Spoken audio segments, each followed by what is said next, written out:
desima leny fanaiko fa odory inona izy atao ampima izaka nanolotra le tsara indrindra ny fotoanako miantoko teo anilanao sako moefa baboka tsy tiako raha ifindra le vokely madiniky natokako anao safira dia monja ariko ny vatosoa kaninona iseo zanaraka sokana ny fonjana ny gadra zay feny fahori ny vonina fa mba teo malala anao ary tena toko fa izy fifaliana ka zay faly arivo fa mba hay anao ka namafina omora dia reta kortina kanefa sitrakao dia zavely ilalao indrisy tsy naposiko nefa tasy aorina nifoko fampanaka tsy nala isy tika efa mananao ina io moaty aorina fa kopo kortiana ka dia naharara nandraiky nanavy le fitiavako turista ka maizina ny volana izy ko voatratra mitena mpamanka noneko alapista tsy nasikolo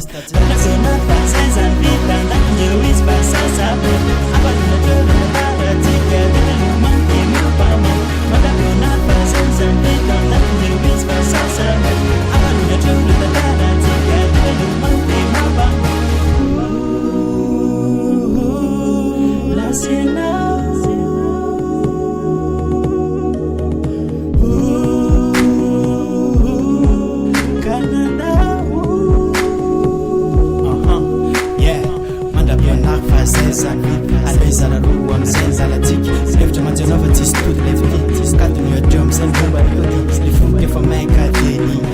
oa fanatokana atsoka malany atsika roa